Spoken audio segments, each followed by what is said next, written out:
Hey guys, welcome back. তো চলে আসলাম আরেকটি ভিডিও নিয়ে আপনাদের মাঝে। আজকে কথা বলবো আমাদের সবার জনপ্রিয় টিকটকার বা কন্টেন্ট ক্রিয়েটর, ফানি ভিডিও তৈরি করে থাকেন কবির ফয়সাল।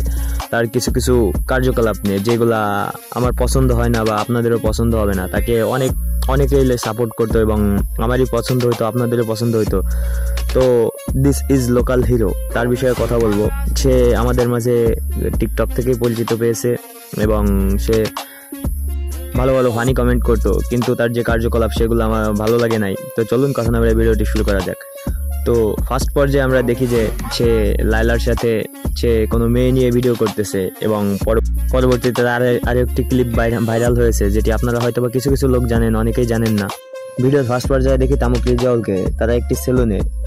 তো সে পরবর্তী ক্লিপে দেখা যায় যে আমাদের কবির ফয়সাল সে তার মাথার চুলে কালার করতেছে এবং আসলে চুলে কালার করে যেমন এলেক্স সবুজ, টিকটকার মামুন বা অপু, এদের মতো লোকে চুলে কালার করে।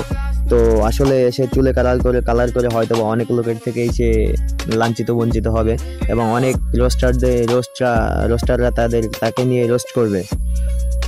হয়তোবা সে নিজেও বুঝতেছে না তার এই চুলে কালার করা নিয়ে তার কতটা ফ্যান ফলোয়ার কমে যাবে বা কমে যাচ্ছে, বা অনেকে অনেক কিছু বলবে। তো চুলে কালার করা আসলে ঠিক না আমার ধারণা মতে। তো কবির ফয়সালের এই চুলে কালার করা নিয়ে আপনাদের কার কি মন্তব্য বা মতামত সেটা অবশ্যই কমেন্টে জানাবেন এবং ভিডিওটি আসলে আপনাদের ভালো লাগলে সাবস্ক্রাইব করে পাশেই থাকবেন এবং লাইক করবেন, শেয়ার করবেন, সবাইকে দেখার সুযোগ করে দেবেন। আল্লাহ হাফেজ।